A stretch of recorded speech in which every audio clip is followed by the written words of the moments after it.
Nifanye kitu gani ambacho kitadhalilisha familia nzima?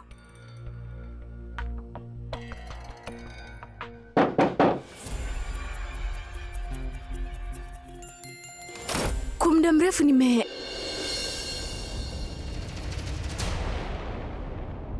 Kuna nini? Ulikuwa unamtarajia mtu mwingine? Hapana.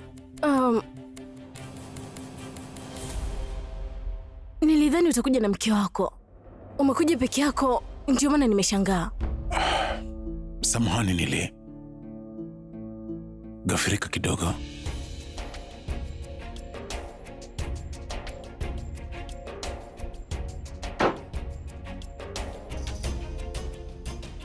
Ni kwamba nimekuja kuomba msamaha kwa yale yote ambayo niliyasema.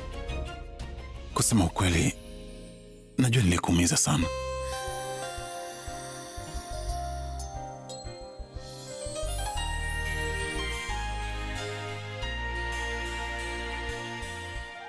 Lakini bado unanipenda, si ndio? Ninapokuwa na mtu mwingine unapata wivu, si ndio? Hakika nakupenda. Nina wivu ila sina uhakika kuhusu hilo. Ni hivyo kweli? Nakupenda. Ndio.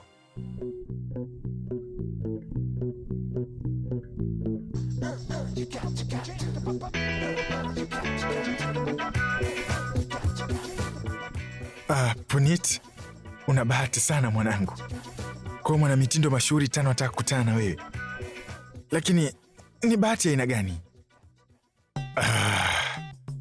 Kwanza nitamsalimia, halafu nitampa maua, halafu nitamsifia kwamba Tanu, mimi ni shabiki yako mkubwa sana. Yaani mimi ni shabiki yako namba 1. Hiyo itakuwa nzuri sana. Hapana. Ngoja kwanza nimwangalie kama yupo humu ndani.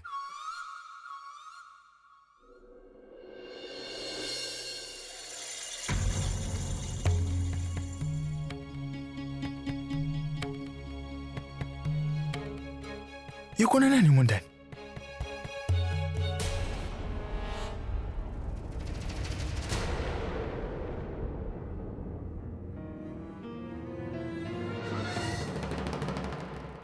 Shemeji?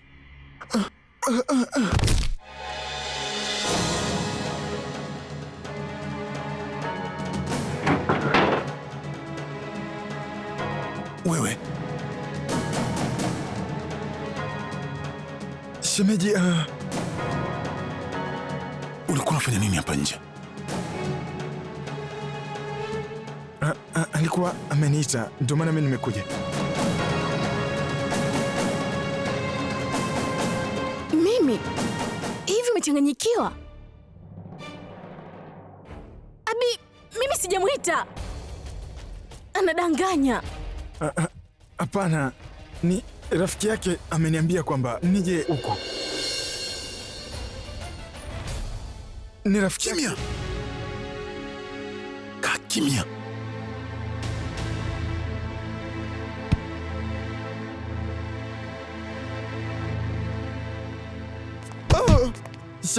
Shemeji, Nyamaza. Kweli tena, nisikilize. Nimesema nyamaza. Shemeji, sijafanya chochote. Shemeji, hakuna kitu chochote nilichokifanya. Dada. Hivi, unawezaje kufanya kitu cha kipuuzi kama hiki? Sitakusamehe wewe. Wewe, hebu mwache. Umechanganyikiwa, kwa nini unampiga? Sio mimi. Muulize wewe alichokifanya. Muulize. Puneet? Dada, mimi sijafanya kitu chochote. Haujafanya kitu eh? Haujafanya? Piga. Mimi nitamuuliza amefanya kitu gani?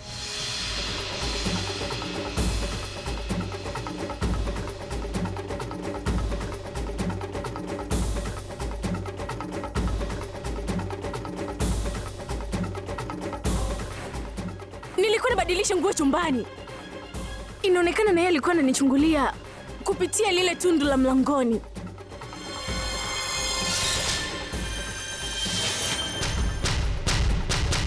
Nimemkamata hapa na sasa anaanza kuleta sababu. Dada, nimesema sijafanya kosa lolote. Hukuwa unachungulia, si ndio? Mimi nilikuwa. Lakini hukujua kama Tanu yuko ndani, sio? Wewe ndio ulikuwa. Anafanya nini? Hivi umemchukuliaje huyu? Hivi umemchukuliaje wewe huyu? Hivi unajikuta nani wewe kwa mfano? Hebu toka hapa. Ngoja kidogo Abi. Kaka, Tanu aliniambia kwamba huyu kijana alikuwa anajaribu kumtongoza na alikuwa akimwazia mabaya. Hili lilikuwa ni kosa langu kaka, kwa sababu niliyapuuzia malalamiko yake. Hivi unafikiria nini wewe? Unamjua huyu ni nani? Huyu ni...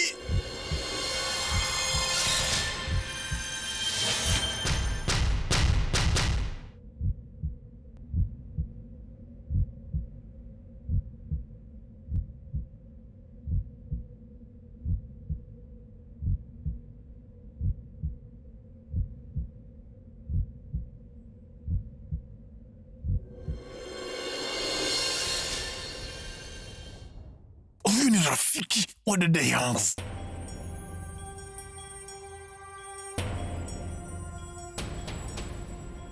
Na hakuna mtu yeyote aliyewahi kumkosea kama hivi ndani ya nyumba, lakini wewe umethubutuje? Wewe Inatosha Abi. Mwache, usimzuie kabisa. Usimzuie. Kama amefanya makosa, anatakiwa adhibiwe. Unataka kucheza? Nauliza, unataka kucheza? Mpige mwanangu. Mpige zaidi hapo.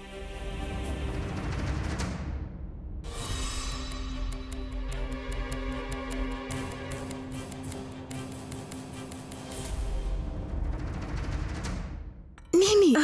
Tanu mpenzi, najua hii itakuwa ni ngumu kwako. Najua vizuri kwamba yanakukuta mengi.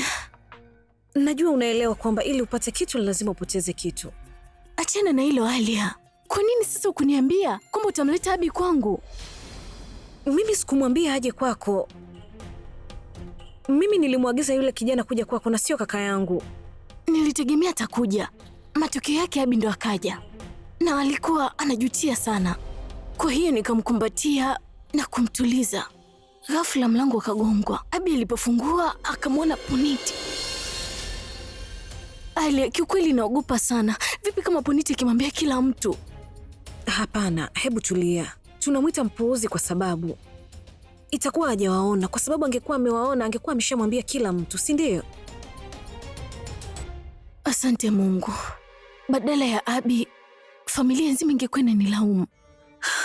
Hakuna kitu kama hicho kitatokea. Halafu kwa kuwa sasa hivi tumeshapata nafasi, basi itabidi tuitumie kama kibali, sawa? Kabla hii hali haijaharibika, inabidi tufanye jambo kubwa. Twende. Hauna aibu kabisa Pragya. Huna haya wewe? Hivi huyu ni mdogo wako? Anaonekana kama ni kijana mwema, lakini yeye ni mpuzi. Wewe si ndio ulikuwa ukimsifia kwenye shughuli yangu? Imekuwaje? Au ulikuwa unamsifia tu kwa sababu ulikuwa unataka kumfichia maovu yake? Nijibu Ifi. Na nyie ndio mmemfundisha mtoto wenu tabia mbaya hivi? Awaheshimu dada zake ambao wanaishi nao na kuwadharau wanawake wengine ambao hawamuhusu?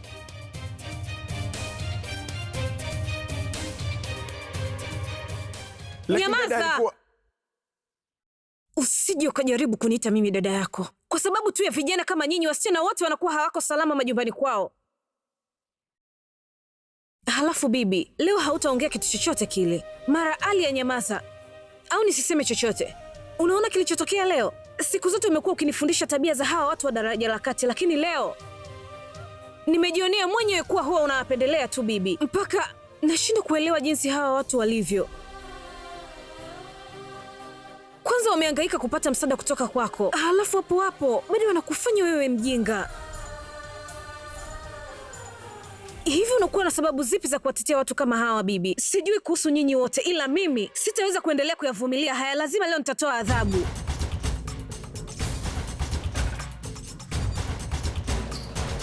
Na yote nitafanya kwa ajili ya rafiki yangu. Hakuna kidampa yoyote yule anayeruhusiwa kumkosea adabu rafiki yangu. Mimi nipo. Kaka, wapigie polisi. Na huyu mpuuzi hapa atatuhumiwa kwa kosa la udhalilishaji. Dada. Hapana. Kama kuna kosa lolote lile ambalo Puniti amelifanya, basi ni lazima adhibiwe. lakini hawezi kuadhibiwa kwa kitu ambacho hajakifanya. Lakini mbona kuna kitu sikielewi hapa? Kama Punit alikuwa anamchungulia Tanu, sasa huyu Abi alijuaje hili? Nilichokuwa nakimaanisha, huyo Abi alikuwa ndani ya chumba au nje ya chumba?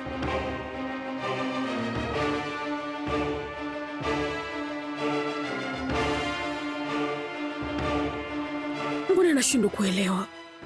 Hii inamaanisha alikuwa pamoja na Tanu? Kama mama akija kujua ya kwamba alikuwa na Tanu itakuwaje? He mwanangu, hebu tuambie.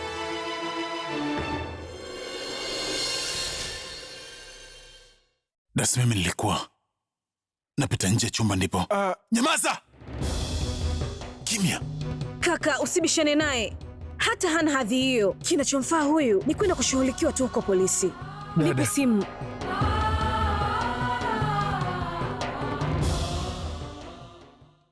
Hapana Alia, hakuna haja ya kuwapigia polisi. Chochote kilichotokea kimetokea kwangu, na sitaki kuleta shida kwenye familia. Kama watu wa nje wakaja kujua kuhusu hili na familia kina Pragya nayo, hata familia yetu itadhalilika. Yaani kila mtu atakuwa anaangalia familia yetu, wakati familia zote zimeungana pamoja na unawachukulia wote kama familia yako. Usiwapigie simu polisi Alia, naomba nielewe. Sasa kabla hasira zangu hazijanipanda na nikashindwa kabisa kujizuia, ninakuomba wewe uondoke. Abi mwanangu, tulimaliza hili jambo hapa hapa. Punit, wewe nenda nyumbani.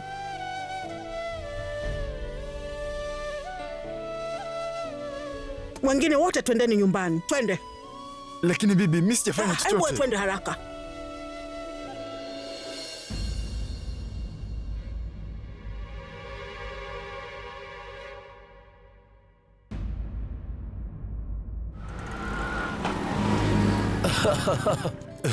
Ndio, uko sahihi kabisa.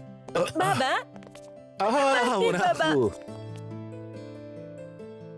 Ubarikiwe mwanangu. Nibariki baba. Mnaendeleaje nyie? Ngoja niwatambulishe kwa hawa. Huyu ni bwana Anken, huyu hapa ni bwana Nandi, na huyu hapa ni bwana Harit. Na huyu hapa ni mkwe wangu, bwana Raj. Anafanya kazi BMC. Habari yako? Salama. Haya, twendeni tukachukue chakula. Twendeni.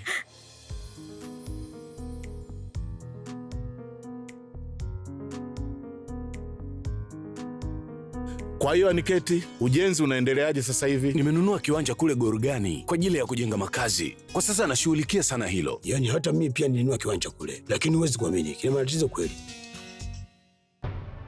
Hebu ongea na mkweo. Pengine anaweza kukubali kutatulia tatizo letu. Unajua nina faida kwetu wote. Ndio. Twende. Mwanangu, nilisahau kukuuliza, posa ya Alia ilikuwaje? Yaani ilikuwa ni vizuri. Wewe niambie, afya yako ikoje? Daktari amesemaje?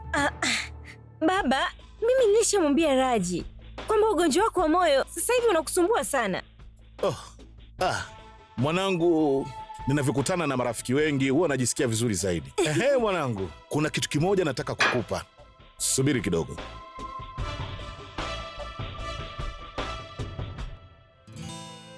Sikuweza kuja kwenye sherehe ya Alia. Utampatia hii hapa, ni zawadi yake. Baba, hii mbona ni gharama sana?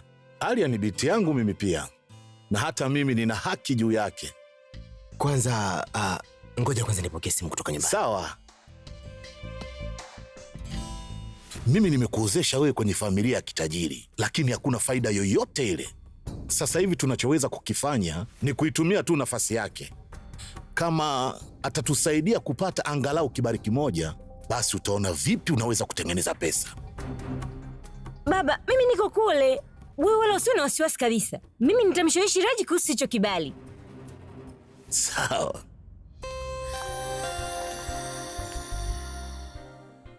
Abi, hauna hasira kwa sababu sijamruhusu Ali afungue mashtaka polisi? Sikuwa najua kila mtu anafikiria nini, lakini nahisi nimefanya kitu sahihi. Namaanisha jina lako na yule mwenye miwani limeungana na kuwa familia sasa.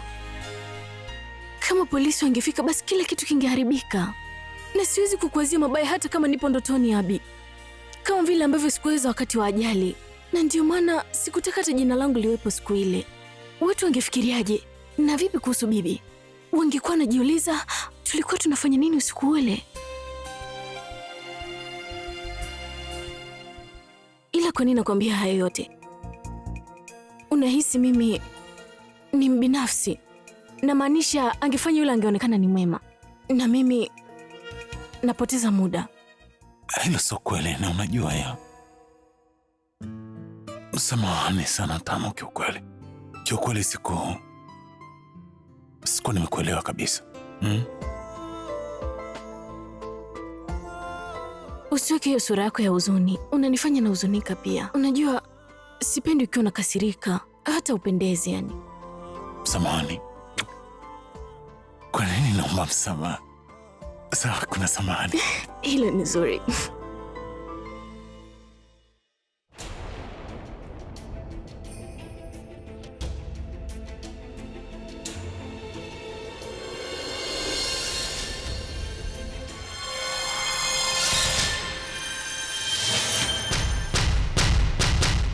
Kila wakati anakuja tu.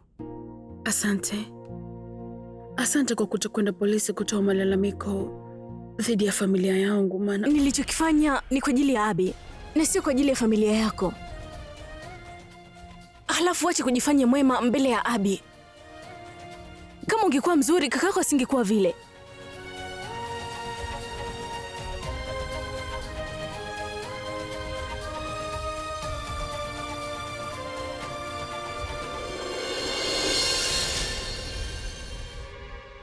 Hebu acha Alia, kwa nini unakasirika hivyo?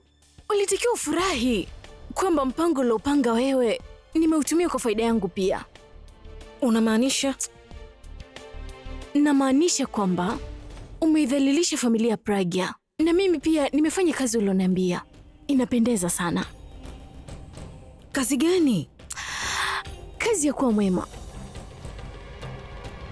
kuiokoa heshima ya familia yako. Kuiokoa heshima ya familia yako. Na unajua nini? Abi ameligundua kosa lake, kwa hiyo ameniomba msamaha. Abi alikuomba msamaha? Ndiyo. Nilichokuwa nakitaka tayari nimeshakipata na nimerudi. Safi sana Tano. Lazima niseme tunamshukuru Mungu, walau kuna kitu kimefanyika ambacho tulikuwa tumekipanga. Na kuna jambo lingine limewekwa wazi, ya kwamba kama kweli tunataka yule aondoke ndani ya hii nyumba, lazima tumtengenezee bomu la saizi yake. Kabisa yani. Ni aje Alia, leo natoka na Abi. Kwa nini baba yako ametoa zawadi nyingi sana hivyo? Raj, unajua kujitolea kwenye familia ni kitu cha kawaida sana. Sasa kama na wewe pia unajisikia vibaya kuhusu hilo, basi mpatie chochote. Nilikuwa namaanisha wewe mpatie baba hicho kibali ambacho alikuwa anakuomba. Ikimnufaisha yeye na sisi pia tutanufaika. Lakini kwa nini unafikiria vitu kama hivyo? Mimi najua tu kwamba hutafanya kitu chochote kile. Na hii ni kwa sababu tu unapenda kusimamia hizo kanuni zako. Sikiliza Mitali. Nisikilize nini? Usiseme chochote kile, nasitaki kusikiliza. Raj, kama bahati imekutembelea, ni kwa nini usiitumie unaichezea? Raj, nakuonya, na kama hutomsikiza baba safari hii, mimi basi nakuapia kwa Mungu, nitakunywa sumu na watoto wangu wote, kwa sababu kifo ni bora kuliko maisha haya. Alafu sikutishi Raj, lakini nakwambia nitafanya ukweli.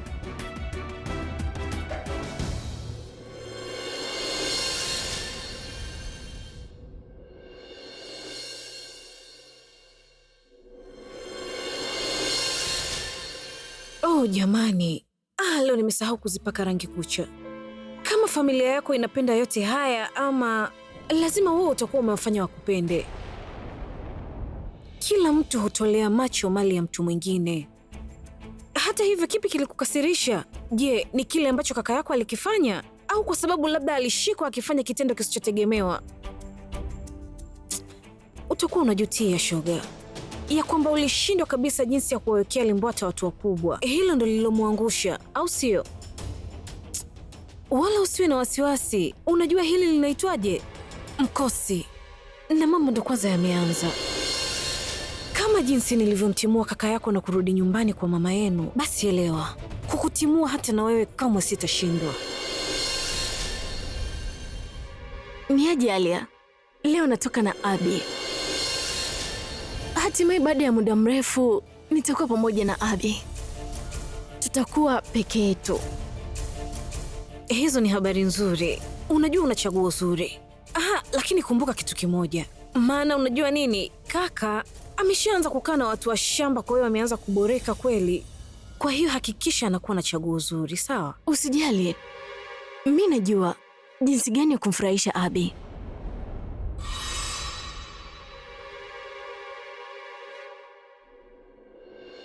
Samahani. Haya, Peter. Sikiliza Tano. Hakuna mtu yoyote yule alikuwa anajua kama wewe na kaka mlikuwa katika chumba kimoja. Una bahati ndio maana hujakamatwa.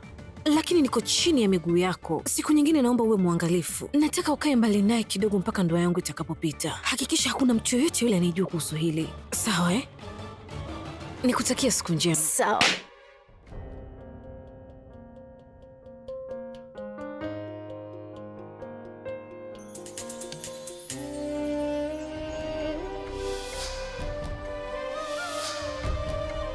Hivi unafikiria nini wewe? Unamjua huyu ni nani? Huyu ni... Mama, chakula chako na dawa zako.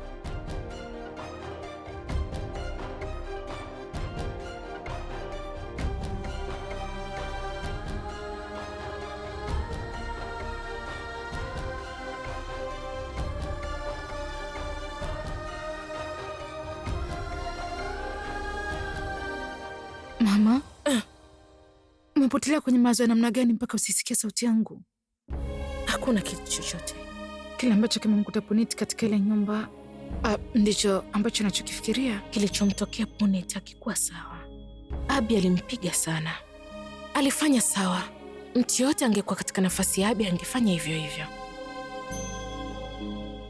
Lakini sijui ni kwa nini nina wasiwasi kama kuna kitu. Kuhusu nini mama? Sielewi ni uhusiano gani ambao anao Tano na familia ya Abhishek. Kila mara tu yeye anakuwepo pale na kila mara yupo anamzunguka tu.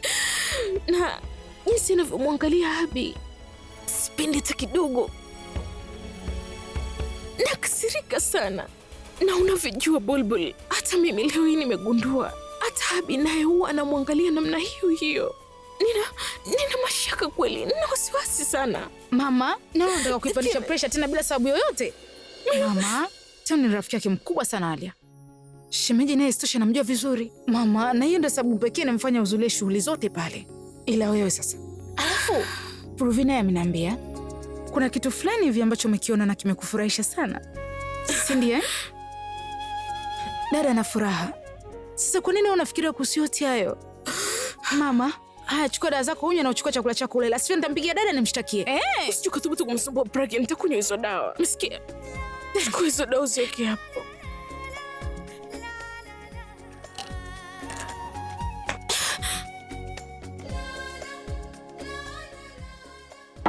Kunywa. Safi sana. Sikiliza, iweke pale. Bado tunalala na dada, si ndio eh? Nimekushika wewe mikono mwanangu, ila wewe unamwongelea tu Pragya. Haya sasa hebu lala. Ni hivyo tu. Na wewe tena unatafuta sababu.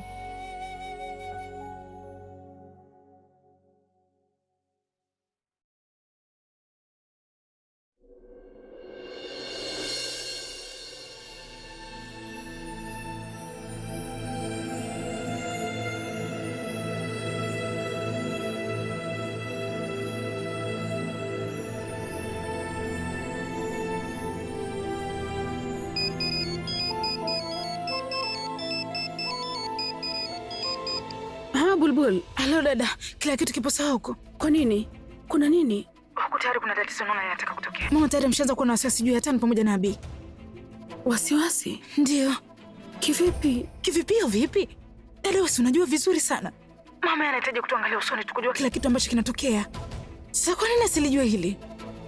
Na kama ile swala likiendelea, basi kwenye harusi hali ya mama atafahamu kila kitu. Dada naomba ufanye kitu. Tafadhali fanya chochote basi. Basi sawa, nitafanya kitu. Usiwe na wasiwasi. Bye.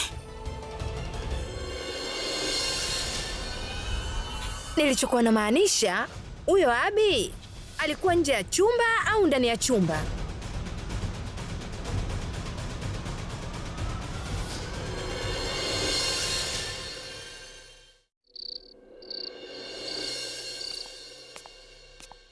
nini hapa?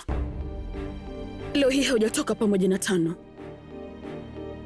Na kwa nini unapenda kwenda kumangamanga karibu na nyumbani kwetu? Na kwa nini nyumbani kwetu? Kama unataka kufanya hivyo basi nenda kafanye nyumbani kwa kina Tano. Nini kimekupata? Kwa nini? Ukifanya wewe ni sawa, lakini nikisema kitu mimi ni kosa. Najua una hasira kwa sababu mimi nimempiga kaka yako, lakini ulikuwa sawa. Alifanya makosa sana, kwa hiyo ilibidi aadhibiwe. Lakini nataka nijue hasa ni kwa nini ulimpiga Punit. Je, ni kwa sababu alimwona Tanu katika kile chumba au ni kwa sababu alikuwa na wewe pamoja na Tanu katika kile chumba? Mimi wala sijakasirika kwa kuwa yeye aliweza kuniona na Tanu. Nimekasirika kwa kuwa wakati familia nzima ikiwa inahudhuria shughuli ya Sangit, yeye alikuwa yuko busy kuchungulia vyumba vya watu. Alafu kitu kibaya zaidi ni kwamba yeye alikuwa akijua Tanu yupo katika kile chumba. Ndio hiyo. Swali ulimuuliza yeye, lakini ulimpatia nafasi ya kujibu? Hapana. Mimi najua fika ya kwamba katika kile chumba alikuwa wewe pamoja na Tanu, lakini sikusema kitu kwa sababu kulikuwa na bibi yako, mama yangu pamoja na familia nzima, watu ambao siwezi kuambia ukweli kuhusu wewe pamoja na Tanu. Nikaamua kukaa kimya, lakini pindi kaka yangu pamoja na familia nzima wakiondoka huku wamedhalilishwa, basi ni bora uendelee kubaki na Tanu.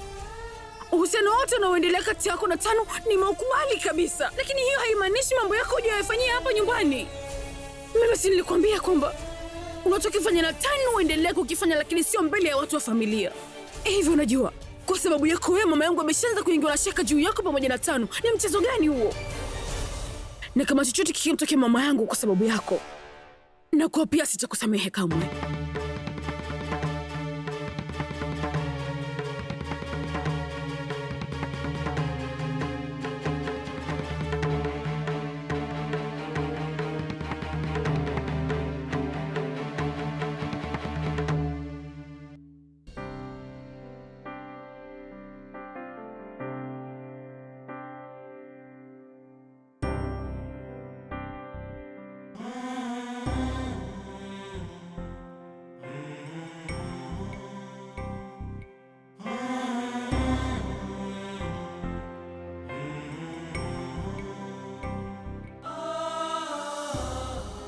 Asante sana kaka. Wewe.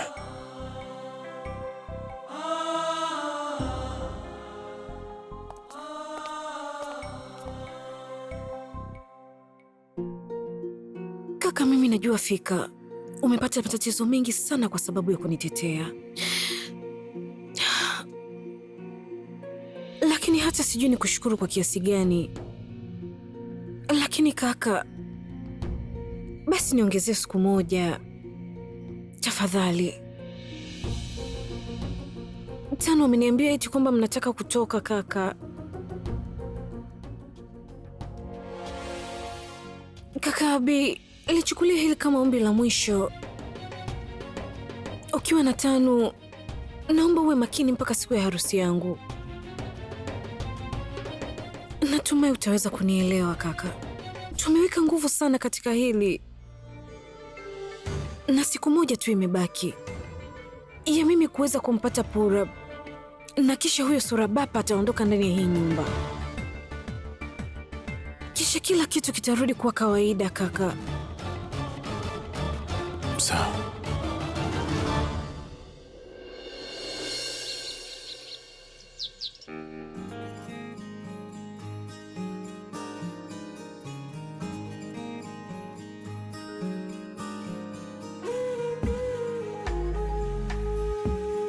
Purab, wala usiwe na mawazo.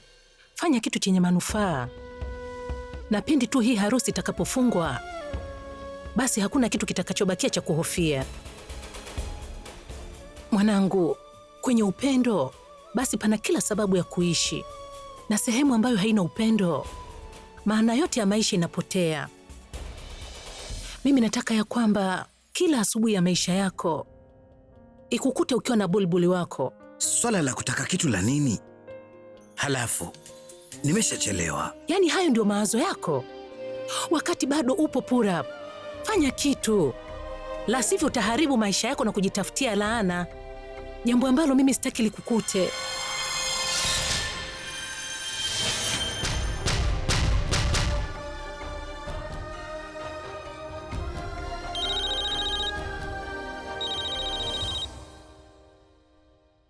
Halo. Ndio Purab. Uko wapi? Nipo nyumbani. Kuna nini? Basi naenda kaonana na Sona Rakei haraka sana. Tunaenda kununua mkufu kwa ajili ya harusi ya Arya na anataka uwe pale. Abi, kwani kuna nini cha kuchagua? Atanunua chochote anachotaka. Chochote nini sasa? Anaenda kuchukua kitu cha muhimu. Hivyo anataka wewe uwepo. Atapenda hilo kiukweli. Na pia unatakiwa umvarishe bwana. Kwa hiyo uwepo. Tunaondoka baada ya muda mfupi. Sawa sawa? Sawa. Kama ingelikuwa ni kwa ajili ya Bulbul, ningenunua mkufu mzuri kuliko wote duniani.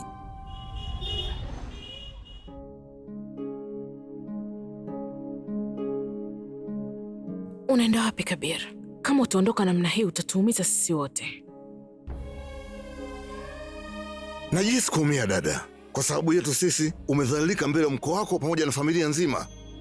Nilidhani tungeenda nyumbani kwa Pragya kwa ajili ya kufanya kazi kule, tungejijengea heshima, lakini haikuwa hivyo. Kwa sababu ya mwanangu mimi leo nimeondoka pale kwa aibu, sijaweza hata kumwangalia mtu yote usoni. Sasa nikae hapa nifanye nini? Abi alifanya vizuri, kile ambacho nilishindwa mimi kufanya yeye amefanya. Kama mimi ningekuwa mkali kwake tokea mwanzo, basi asingefanya upuuzi. Hapana baba, hili sio kosa langu na wala sio kosa lako pia. Kweli mimi nilienda chumbani kwake, lakini kwa ajili ya kumwona tu. Ni yeye mwenyewe ndio alioniita. Na mimi nilipofika kule chumbani kwake, nikaona bora nichungulie pale kwenye kitasa ili nione nini kinaendelea. Lakini nyote hamwezi kuamini nini nilichokiona. Mnajua nini nilichokiona? Nilichokiona kule ndani, nilimwona shemeji Abi akiwa na yule mwanamke kule ndani. Na wao walikuwa wamekaribiana sana mpaka mimi mwenyewe naona aibu kusema.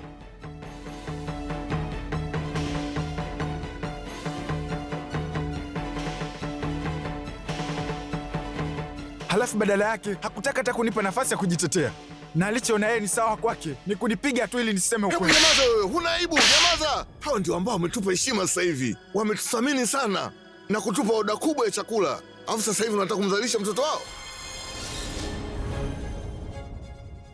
kwa sababu Abi amekupiga wewe, ndio unataka kumwongelea namna hiyo? Unafanya nini? Unafanya nini wewe? Inatosha! Umenidhalilisha mimi, naona aibu mimi. Twende, omba msamaha, mwombe kila mtu msamaha. Kwa nini unasimama hapo? Nimekuambia omba msamaha haraka sana.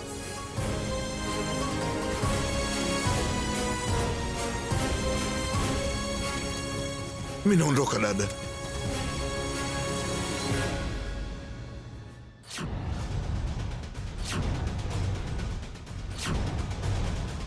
Hivi unafikiria nini wewe? Unamjua huyu ni nani? Huyu ni...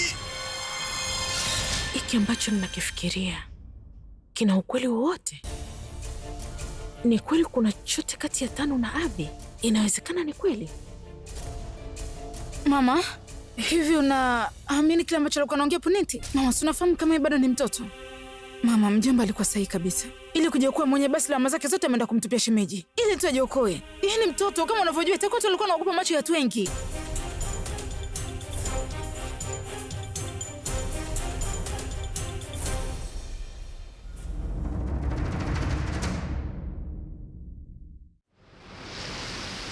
Habari za asubuhi mkwe wangu.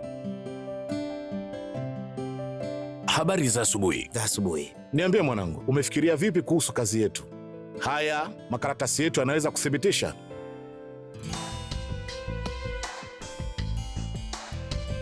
Baada ya kufikiria kwa makini, mimi mwenyewe nimeamua ya kwamba sitopeleka mbele hayo mafaili.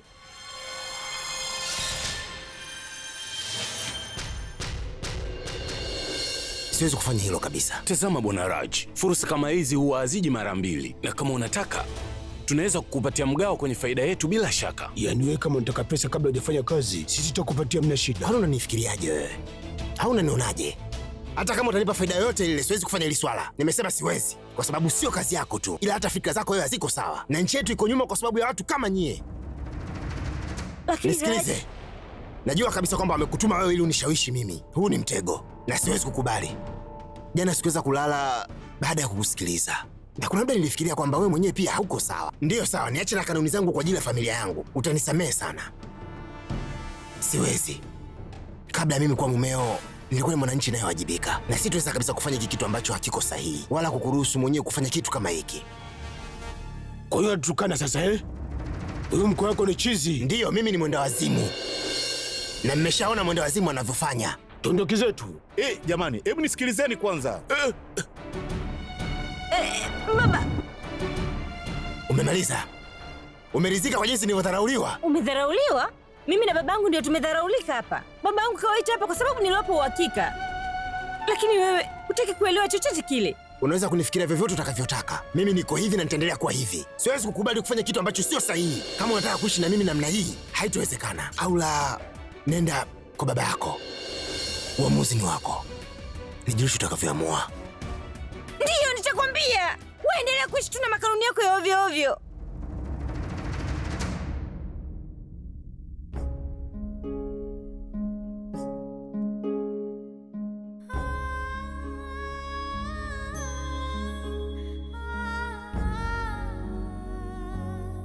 Ma, hala, wewe umekujaje ghafla hivi? Mbona hata hujanijulisha? Bas, nimekuja tu. Sikuwa nikijisikia vizuri tangu asubuhi, nikaona nije tu. Lakini baada ya kuja hapa nikagundua kwamba sikukosea. Bulbul ameshakwambia kila kitu. Ndiyo. Unapenda sana kuwa na hii tabia ya uoga na umeshaanza na kuingiwa na shaka pia. Wala stili shaka. Hizi fikra zimeganda akilini mwangu. Najaribu sana kulisahau lakini siwezi. Nakumbuka pindi nilipokutoa hapa, nilikwambia unatakiwa kujitafutia nafasi kwenye mioyo ya wakwe zako. Na ujipatie nafasi moyoni kwa mmeo. Wewe niambie, kama nikimwona mkwe wangu na mwanamke mwingine nielewe nini? Unataka nifikirieje? Kuna nini? Ma, usiruhusu mawazo kama haya ya kutawali kichwani. Unatokea nini? Jona, unakumbuka ya kwamba siku kadhaa zilizopita eneo hili ndani ya hii nyumba nilikuwa nimekaa nikipinga masuala ya ndoa, lakini ukanifanya niingie katika huu uhusiano ambao ulinishawishi niolewe. Na sasa hivi mimi nina imani katika haya mahusiano. Kwa nini unakuwa na mashaka? Na mimi mwenyewe Pragya wako ninakwambia kwamba mama, nina furaha sana katika hii ndoa. Mimi na mume wangu tuna furaha kuhusu familia inayotuzunguka. Na kama hautaniamini nitaanza kwa msumbufu kama alivyo Bulbul. Mume wangu ni wangu peke yangu. Vipi kuhusu alichokiona Punit? Mama, yaliyotokea jana hayakuwa sahihi. Punit ni mdogo, bado ni kijana, na lazima atakuwa aliogopa, akashindwa kuelewa vizuri na akaongea chochote ambacho kilimjia. Ila hii haimaanishi ya kwamba eti uanze kuwa na mashaka mama. Haya, usiniamini. Mimi nitamwambia Abi aje azungumze na wewe. Najua yeye lazima utamwamini. Hapana, usimwambie Abi chochote. Kama atajua kwamba nafikiria namna hii, basi unafikiri atanichukuliaje? Kwa hiyo hautakuwa na wasiwasi? Sitakuwa nao. Unaniahidi? Nakuahidi. Nakuahidi mwanangu. Mwanangu mzuri. Haya, sikiliza. Mimi sijakuja tu hapa bure. Unajua vitu gani napendelea kula? Ngoja nikavipike.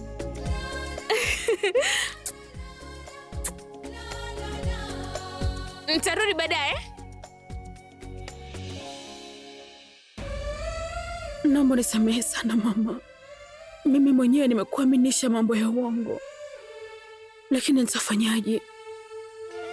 Nimeuvaa mkufu wa ndoa wenye jina lake shingoni mwangu, lakini mkufu huu wa ndoa hauna nguvu ya kutuunganisha. Hatuwezi kuungana mimi na yeye. Leo hii nimefanikiwa kumshawishi mama Bulbul, lakini sijui kitu gani kitatokea huko mbele baadaye. Itakuwaje kama Ali na Purab wakifanikiwa kufunga ndoa? Kila kitu kitakuwa sawa dada. Ndoa ya Purab na Ali inaenda kutimia sasa. Nina uhakika kuanzia sasa na kuendelea wala hautakuwa na tatizo na wewe. Wakati bado upo Purab, la sivyo utaharibu maisha yako na kujitafutia laana, jambo ambalo mimi sitaki likukute. Kwenye upendo basi pana kila sababu ya kuishi, na sehemu ambayo haina upendo, maana yote ya maisha inapotea. Kusema kweli Bulbul, kama ningekuwa na lolote ile la kufanya, nisingekuacha uchukue uamuzi wa kutengana pamoja na Purab. Dada, mimi sijafanya uamuzi wowote. Uamuzi tayari ulishafanywa na Hatma. Hiyo hatima imeniunganisha na Purab na pia kanitenganisha naye. Kwa nini lakini mapenzi yako hivi dada? Namaanisha, kwa nini wale ambao wanapendana huwa wanapitia maumivu mengi sana? Dada, hivi unakumbuka tulipokuwa wadogo, mara zote nilikuwa nakwambia kwamba kipenzi cha roho yangu lazima tu kuna siku moja itakuja na kisha maisha yangu yote yatabadilika. Niseme tu kweli, maisha yangu yamebadilika dada. Mwana mfalme wangu alikuja na kisha kaondoka. Kama ilikuwa hajapangwa kweli kuwa pamoja mimi naye, sasa kwa nini nilikutana naye? Lazima kutakuwa na sababu, na utaona lazima itakuwa ni sababu nzuri. Mambo tu yatakaa sawa. Natamani iwe hivyo dada. Haya, wacha mimi naondoke. Kwaheri. Kwaheri.